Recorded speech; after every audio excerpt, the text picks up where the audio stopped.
All right, well, welcome to episode 1 of the Destination Arete podcast. I'm David, and for those of you watching this little clip on YouTube, you can't see Mark, but he's on the other end. Mark, go ahead and say hi. What's up, guys? How are you doing, Mark? I'm doing well. I am coming to you from Pensacola, Florida, and at Pensacola Christian College, so I'm a sophomore currently at this recording. Okay. And studying? I'm studying studio art with a minor in graphic design. That's right.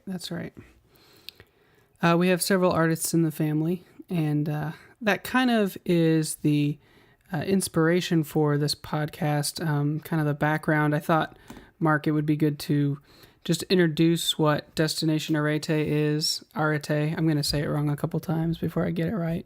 No problem. But it is spelled Arete, and it is the Greek word for virtue or excellence, and it also means a high peak in the English. But we found this word. Mark, you tell us where we found this word. We were throwing some names back and forth, just trying to brainstorm for what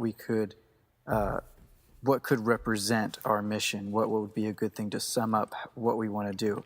So we were looking at some different things, and we came to the verse Philippians 4:8, where it talks about whatsoever things are, and it lists just a bunch of right, pure, just, honest, of good report.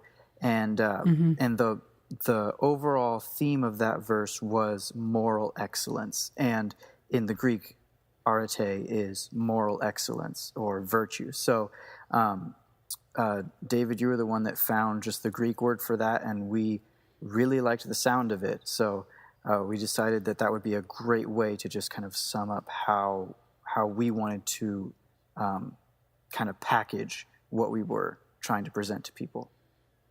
Yeah, and I looked it up. I looked up the word on Twitter, on Google.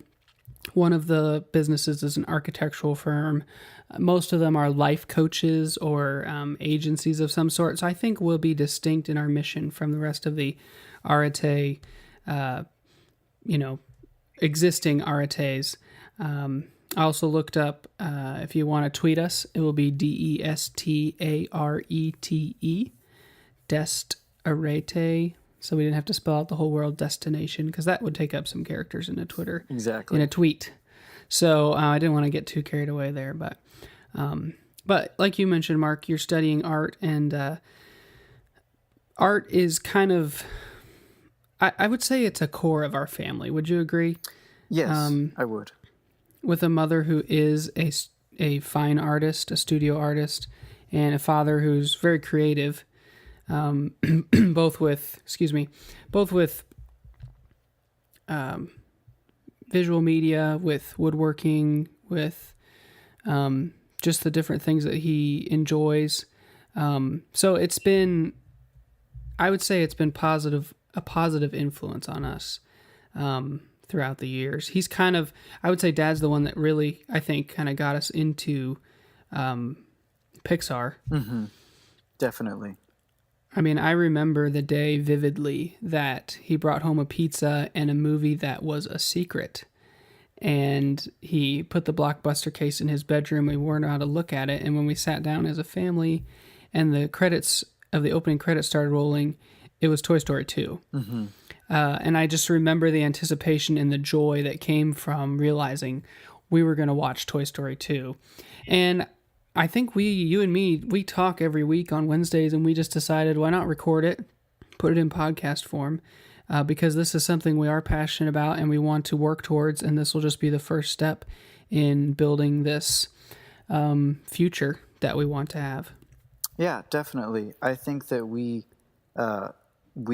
tend to kind of get really into what we're talking about on Wednesdays. It's kind of time when our brains really thrive. I know it's, for me, it's a big break from just my busy schedule, and it's just a time where I can just kind of set apart to talk about just things I'm passionate about. And so I think it's a good call that we're doing this, because I know that it's a big help to me, and I hope it can be a big help to other people.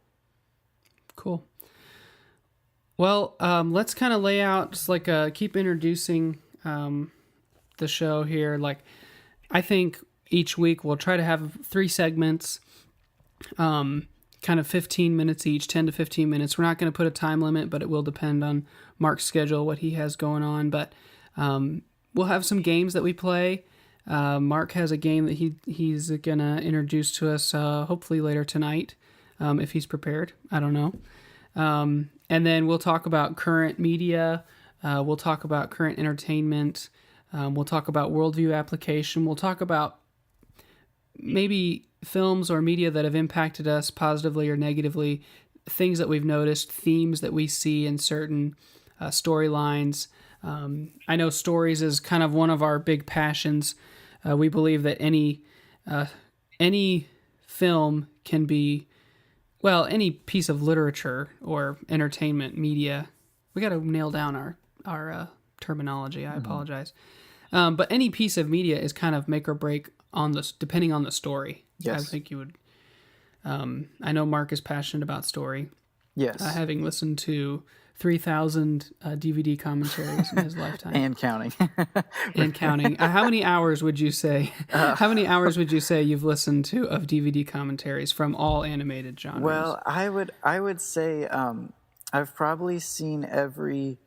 I would say that my animation DVD collection was a big part of my mowing money investment as a kid, I'd say. Okay. So, Dad and I would go to Target and we would find the ones specifically with commentary. Dad knew if it didn't have commentary on it, no matter how many other bonus features, it just wasn't what I was interested in. So we would find the cheapest option. We'd usually wait till it got down to $5 or so. But anyway, we would find those commentaries, and I would say I probably watched the movie probably 2 to 3 times, and then the commentary about 15, because I loved commentaries and still do. Just hearing that director, this is no secret, my favorite animated movie is Hoodwinked, and my second favorite movie is Hoodwinked with commentary, because those directors and those guys, just hearing their stories is as exciting as hearing and seeing the story that they were able to produce with their creativity. So I absolutely love commentaries. And you've learned a lot from them, I would say. Definitely. My foundation that I got into storytelling was principles that I learned from guys like John Lasseter and Andrew Stanton, just sitting in a booth watching, recalling memories, recalling struggles that they had, things that they did to overcome, things that they were dealing with, story problems, and just hearing their take on what they were doing just really was an encouragement to me and really got the ball rolling for me in terms of wanting to get into storytelling. Yep. Well, before we cut off the video here, I just kind of want to give a reason why before we dive into our first segment of this first episode, or our first official segment. I guess it'll be... Anyways, I may edit that out. We'll see. But I wanted to give my reason why I wanted to start this. I create... right now, one of my creative outlets is YouTube, weekly, and I have other plans for that. But the reason I create is because I want people to be entertained by someone they trust. It's hard to go to Redbox or Netflix and just pick something that you could show your kids and be absolutely certain that you're going to be able to trust everything on the screen, because almost everyone in media has an agenda that we wouldn't necessarily agree with. And I want to provide an alternative that's as high quality, but yet from a different perspective that you can trust. Now, I'm not ungrateful for Christian media. We sometimes like to nitpick the quality of certain Christian films. I got saved as a young child partly because of a Christian film called called Ambushed. Sorry, the sequel to that one was Hoodwinked. Not the Hoodwinked Mark referred to, but a different one. But this film called Ambushed, and it's for kids, definitely. It has puppets in it. But the truths that were laid out in that movie resonated with me as a child.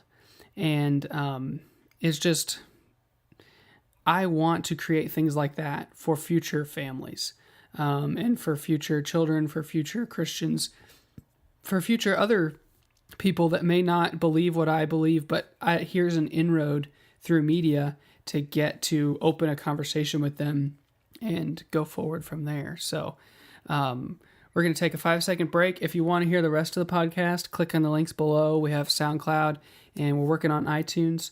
And you can always email us at the link below or tweet us, DESTARETE. And we'd be happy to discuss anything that you heard or seen.